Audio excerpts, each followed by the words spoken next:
In my opinion, these are some of the most beautiful environments in any game. They're also some of the most immersive. The games on hand here, of course, are Elite Dangerous, Star Citizen, and Microsoft Flight Simulator.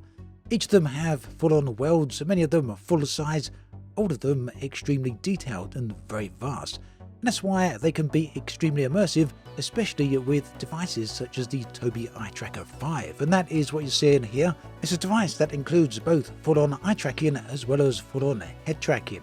Very, very immersive. So this video is sponsored by Tobii, and long-time fans of this channel will know I'm a huge fan of these devices and have been using them for many, many years. So the Tobii Eyetracker 5 is a combined head and eye tracking system. As I said, it mounts underneath your monitor very easily, as you can see here, and from there it follows your gaze and allows you to interact with games in some really interesting ways. And if you want to know more, do check out that link in the video description where you can find a 20% discount as well as Tobii's current sweepstake. As you can see on screen, it provides 6 degrees of freedom for both your head and your body position, letting you naturally look around the cockpit and that surrounding environment in 3D space. This all brings some pretty unique benefits to each of those games. For example, in Elite Dangerous, as we look around the cockpit, particularly looking at some of the panels, you can see those panels automatically come into focus. And that's without us directly activating them. We can then interact with them without any issues whatsoever. Keep our gaze there, the panel stays active, look away, the panel closes, look at another panel, that one then opens. All pretty straightforward, but also very, very intuitive. Of course, you can still interact with them in the regular way by the relevant key combo, and that will activate the panel without actually looking at it. Alternatively, if you don't want these panels to activate when you look in that direction, you do have a few options in the settings here. You can set them to appear when you look at them. One of them, like the communications panel, can just come into focus but not actually activate. And you can actually completely disable them as well, so they only activate when you use the keys or the buttons to activate those panels. Ultimately then, for me, this really makes sitting inside these spaceships and these airplanes much more immersive. Another thing you might be curious about is how this works with glasses in low light conditions. Well, you'd be glad to know that I actually wear glasses myself, never had any issues with this as it's fully compatible with glasses, and it also works in very low light as well. Additionally, I do have a curved monitor and there's no issues with that either. So here in Star Citizen, you can see we've got a bit more freedom in terms of body motion than we do in Elite Dangerous. We actually can lean to the left, lean to the right, back and forward, tilt our heads to the side, and all of those are mirrored directly in the game. We can also lean close to those panels and get a pretty close-up view, just in case you want to, well, read those finer details. You can do all the same motions here in Microsoft Flight Simulator 2024. This is Sim Update 3, by the way, currently in beta, which has full support for the Tobii Eyetracker 5. Depending on when you watch this video, that update may not yet have fully released, but the Tobii Eyetracker is still supported via the Tobii Game Hub. But full-on in-system in-game support is coming with the next update. Now, as we lean in here, you can see just how close you can actually get to those panels. Very, very close indeed. And it means you can see all the minute details without any issues at all. And this really comes into its own when you're not just in the small little private planes, but also in the big airliners as well. Look at all the panels here, all the details. And of course, we can check the overhead panels and even directly interact with them with your whatever your input devices. Here I'm using the mouse. Yeah, just look up, interact, and you're good to go. It means it really does feel like you're sitting inside these cockpits, that you're sitting inside these planes and ships.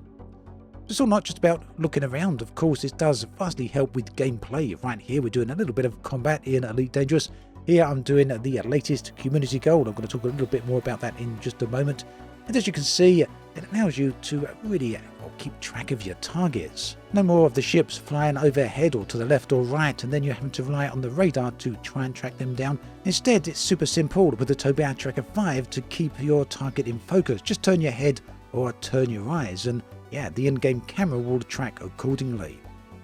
This comes with some other benefits in games like Star Citizen. On here, we're using the Tobii Ghost, so you can see exactly what I'm looking at, represented by that circle there. And you can see as my gaze hovers over some of the targets, they come into focus. I can then press the target key and activate that target. This obviously has some major advantages in Star Citizen, whether you're in combat or just flying around like this and exploring. You can be very aware of your environment. It literally feels like you're just in the game, and for me it makes it very difficult, bordering on impossible, to go back to a flat screen in the sense of having a fixed camera, fixed point of view, that I have to use keyboard or joystick or keypad to actually move the camera. It's just so intuitive to fly around. Even these, this is what really makes it for me, those subtle little motions here.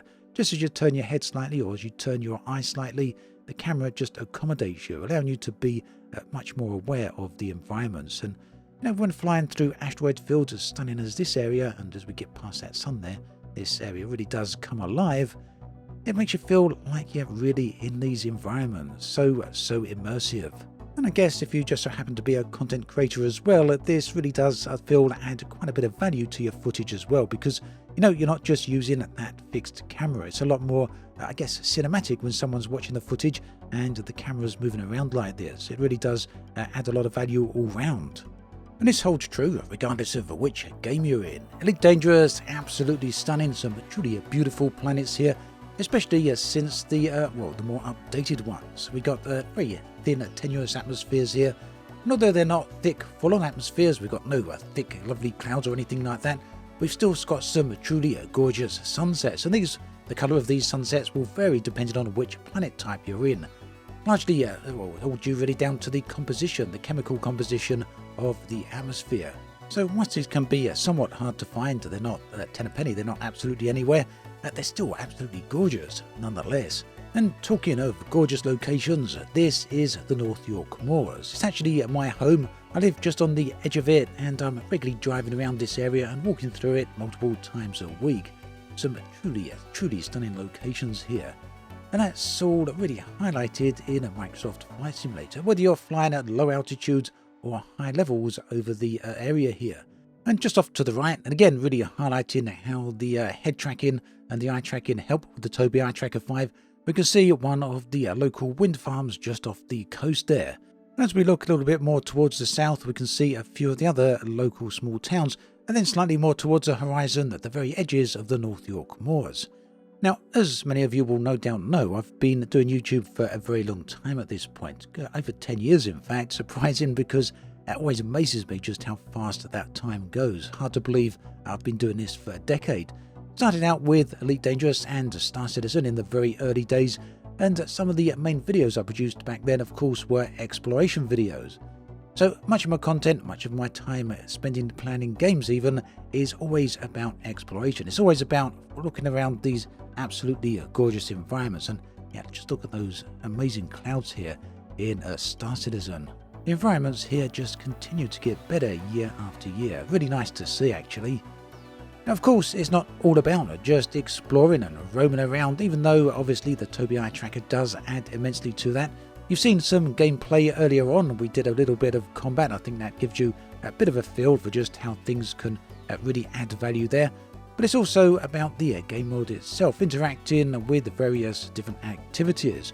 Right here in Elite Dangerous, I'm doing one of the current, as of this recording, community goals. And in fact, this one's an absolutely wonderful opportunity. If you're playing Elite Dangerous, today is an absolutely great time to jump in, because with this community goal, you're going to be making absolutely tons of money. Hundreds of millions, in fact, potentially billions, depending on how long you actually get involved for.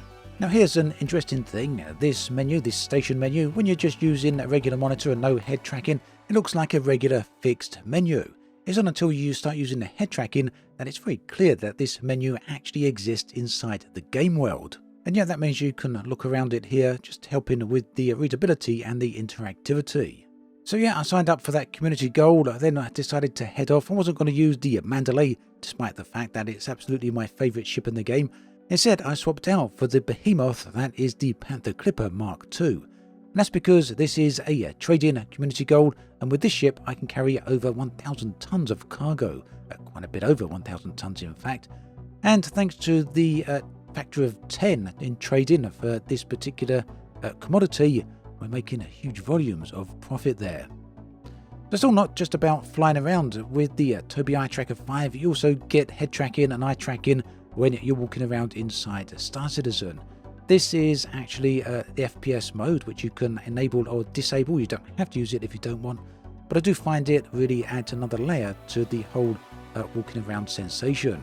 In fact, it's worth taking a look at the Tobii Eyetracker 5 settings within the Star Citizen, because this game has absolutely amazing support for this device. You can pretty much enable or disable anything you like, and there's a whole ton of customization for almost every aspect of it in all of the different modes, whether you're walking around in FPS, whether you're seated, or whether you're in your ship. Also, you've got some options here for the Tobii camera boost. This is a feature of Tobii's Iron head tracking system that amplifies in-game camera movement when your gaze approaches the screen edges. It works by combining where you're looking with your head movement, giving your camera extra boost so you don't have to turn as much physically as you might otherwise have to. Now you can adjust the boost strength and how far you move from the centre as your gaze triggers it, and in games like Star Citizen this makes cockpit navigation and looking around smoother, more intuitive and less physically demanding, improving your whole situational awareness and overall immersion as well. There we have it, an overview of the Tobii Eyetracker 5 and how I use it in some of the most immersive games out there: Elite Dangerous, Star Citizen and Microsoft Flight Simulator. Do check out that link in the video description below for everything you need to know about this device, including the current sale, which will get you a very nice discount, and of course Tobii's current sweepstake as well. Do take a look. Thanks for watching this video all the way through. Do take care, and I'll catch you next time.